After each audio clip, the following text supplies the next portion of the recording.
खुलुमबाय गोजोन फुंबिलिनि गासैबो बडलेण्ड बुब्लिनि अनसायगिरिफोरखौ बरायग्रोबाय। दिनै 27 एप्रिल बिस्थिबारनि फानजामुथिखौ फरायसिनो लादों आं गेवलां हाजोहारिया। फानजामुथिनि गिबियाव दं मेष राशि। देहाया लोरबां जागोन, हरखाब सानाय सुनाय सोमजिगोन, देहायाव जेंना सोमजिगोन, दावबायनो बानाय मोनगोन। वृष राशि। नखराव गोजोन फैगोन, मोजां हाबा मावनानै गोजोननाय मोनगोन, हाबा मावनायाव बयनिबो थुलुंगा मोनगोन। मिथुन राशि। गाज्रि सान, सुथुरनि गाज्रि नोजोर गोग्लैगोन, मानिबा जाहोनाव आंगो लोगोजों गावस्रानो हागौ, सांग्रां जा। कर्कट राशि। मोजां सान, रां आरजिनायनि मोजां सम, फालांगियाव रां मुलाम्फा जागोन, रावनिबो गेजेन जानाय नङा, लटारि लायोब्ला नांनोबो हागौ। सिंह राशि। मानिबा दुखुआव गावखौ हमथानो हानाय नङा, सानबाबो सानस'नो हानाय नङा, गोसोआ बोरदावलि जागोन, हमथानो नाजा। कन्या राशि। मोजां सान, मोजां हाबा मावना बयजोंबो अनसायजागोन, समाजाव बयजोंबो सिनायजागोन, बयजोंबो मान होजागोन। तुला राशि। नखराव अनलायनाय फैगोन, बिफानि जाफुंसारनायाव गोबां गोजोन मोनगोन, रावनिबो गाज्रि नोजोर नांनाय नङा। वृश्चिक राशि।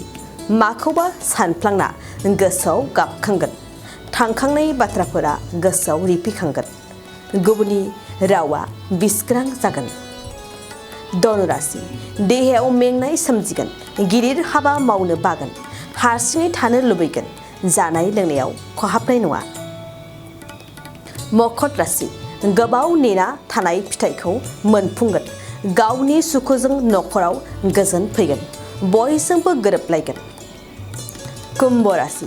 मोजां सान, गोबां धोन आरजिनो हागोन, फालांगियाव जाफुंसारगोन, धोन आरजिनायाव मुखुब जागोन। मीन राशि। हरखाबै मानिबा जेंनाजों भुगिनांनो हागौ, लामा सामा दावबायोब्ला सांग्रां जा, खैफोदजों मोगा मोगि जानांनो हागौ। दिनै सानसेनि राशि फरायथियाबो एसेनोसै। आसा खालामो नोंथांनि दिनैनि साना मोजाङै मोजां थांगोन, बेखौ बडलेण्ड बुब्लि नखरनिफ्राय मिजिंथिबाय। गोजोन्थों। गुन गोनां फरायसाफोरनिसिम मोनसे गोनां फोसावथाय। गुबुन गुबुन डिप्ल'मा, इन्जिनियारिं, डिजाइनार आरो PhD डिग्रीफोरनि थाखाय क'क्राझार CITआव एडमिसननि अनलाइन रेजिस्ट्रेसन खालामनाया जागायबाय। गुबुन गुबुन आयदानि डिप्ल'माजों लोगोसेयै bachelor of technology, bachelor of design, master of technology, master of design आरो डक्टर अफ फिल'सफिनि डिग्री खालामनो हागोन। मे दाननि 15 खालारावनो अनलाइन रेजिस्ट्रेसनआ थुंगेगोन। जुन दाननि 18 खालाराव एडमिसननि एन्ट्रेन्स आनजाद लानाय जागोन आरो जुन दाननि 25 खालाराव PhDनि एन्ट्रेन्स आनजादखौ लागोन। अनलाइन रेजिस्ट्रेसनखौ नोंथांमोना दिनैनिफ्रायनो www.admission.cit.ac.in आव खालामनो हागोन। आबुं मिन्थिनो थाखाय 7086187124 जानबुं अनजिमायाव जगाजग खालामनो हागोन।